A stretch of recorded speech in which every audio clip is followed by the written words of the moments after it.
진짜 미친 듯이 아무것도 하기 싫고 지치고 무기력하기만 할 때가 있잖아요.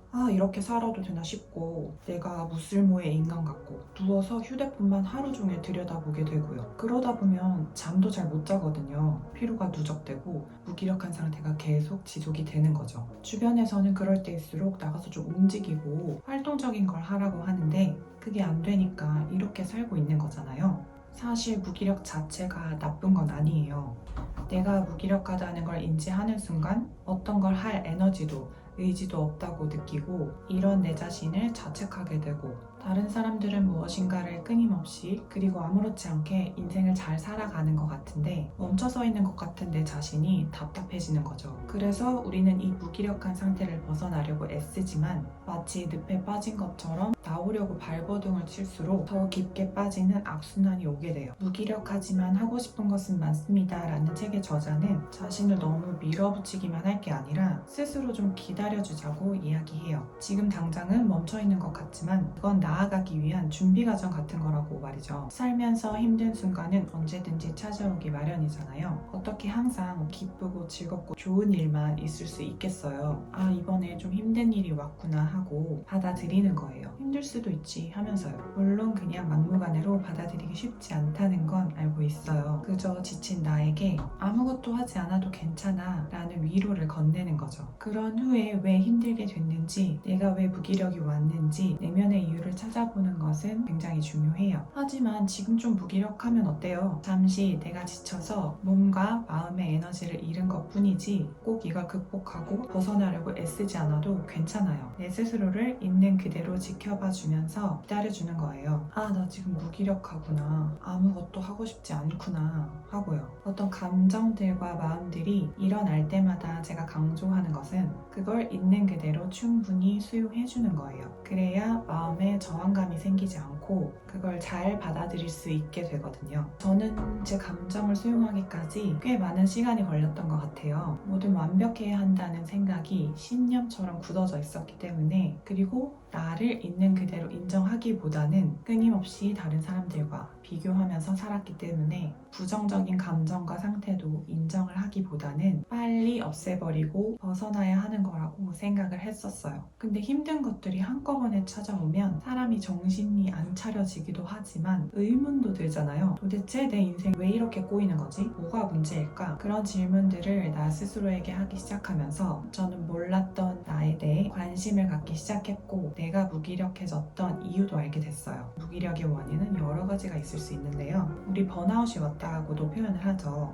단순히 너무 많은 에너지를 내가 썼기 때문에 몸과 마음이 지쳤을 수 있고요. 우울증의 전조 증상이거나 함께 동반되는 것이 또 무기력증이라고 하기도 해요. 그리고 삶에 의미가 없는 일들이 반복될 때 우리가 나아갈 방향을 잊어버리면서 무기력이 찾아오기도 합니다. 저는 우울 증상과 함께 무기력이 있었던 것 같고요. 삶의 패턴도 있었어요. 원하는 걸 생각을 하고 길을 찾아가야 되는데 길 찾을 에너지 자체가 없으니까 그대로 아무것도 못하게 되더라고요. 그럼 도대체 뭘 어떻게 하라는 건데? 이렇게 궁금하실 수 있잖아요. 앞서 말씀드렸듯이 아무것도 하지 않아도 괜찮아요. 먼저 잠부터 충분히 자주세요. 잠이 부족하거나 수면의 질이 좋지 않으면 뭘 해도 다 짜증나고 아무것도 하고 싶지 않잖아요. 이건 이미 많은 분들이 경험을 하셨을 거예요. 이유 없이 화가 나서 막 속이 부글거리고 가뜩이나 예민한데 더 예민해지고 음식도 좋은 거 안 좋은 거 가리지 않고 막 다 먹게 되고요. 가만히 생각을 해보면 수면 시간 자체가 부족하거나 수면의 질이 좋지 않은 날 그렇게 되더라고요. 정신과 의사분들도 이렇게 무기력하고 지친 상태일 때 잠을 잘 자고 잘 먹으라는 조언을 해주시더라고요. 몸의 에너지를 충분히 채워주는 게 필요하니까요. 일단 잠은 자야 하는 거니까 이왕이면 잘 자는 연습을 해보자고요. 두 번째로 계속 말씀드린 것처럼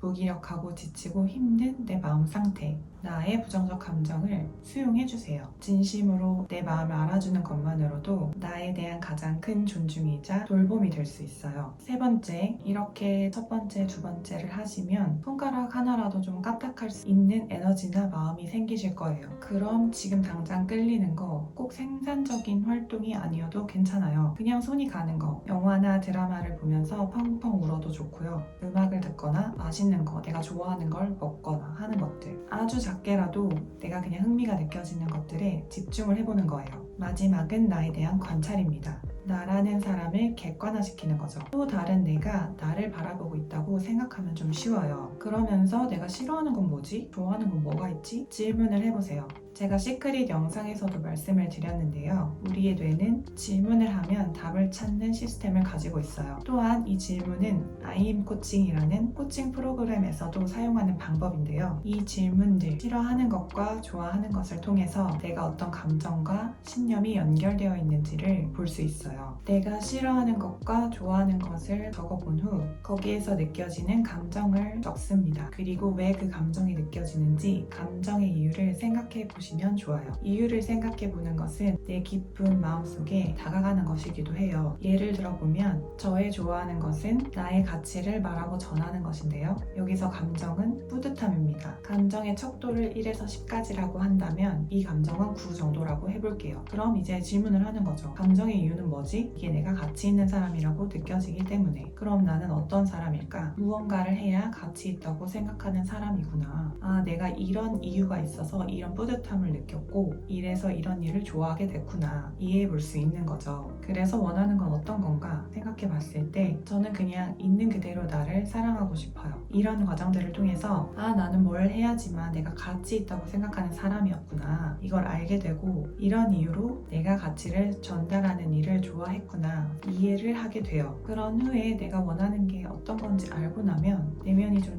단단해지면서 나를 신뢰하는 힘도 생겨요. 그렇기 때문에 무기력하고 지쳤던 나를 이해하는 이 과정을 진짜 누구나 꼭 한 번씩 해보셨으면 좋겠어요. 우리가 아 하고 어떤 깨달음이 있을 때 뭔가 마음에 막혔던 에너지가 흐르면서 새로운 변화가 찾아오거든요. 계속 무기력에 머물러 있든 조금씩 움직이든 무엇을 하든지 온전한 여러분들의 선택이에요. 그리고 뭘 해도 괜찮아요. 우리 사람의 몸도 약 60조 개의 세포로 이루어져 있다고 하는데요. 이 세포들이 우리를 끊임없이 움직이고 살아가게 하기 때문에 단 한순간도 멈춰있고 똑같은 순간은 없다고 생각해요. 우리의 생각과 마음도 시시각각 변하면서 눈에 보이지 않는 진동을 일으키죠. 지금 잠깐 무기력하고 지쳐서 멈춰있는 것 같지만 우리는 계속 움직이고 있어요. 그러니 지금의 나의 마음과 몸을 온전히 느껴보고 잠시 지금에 집중하는 시간을 가져보는 건 어떨까요? 가뜩이나 힘들고 어려운 인생, 이 순간만큼은 무기력해도 괜찮아 하면서 지금 이 순간 나는 세상에 하나밖에 없는 존재라고 자신을 귀하게 대해주세요. 귀하신 분들 오늘도 귀한 시간 내주셔서 감사합니다.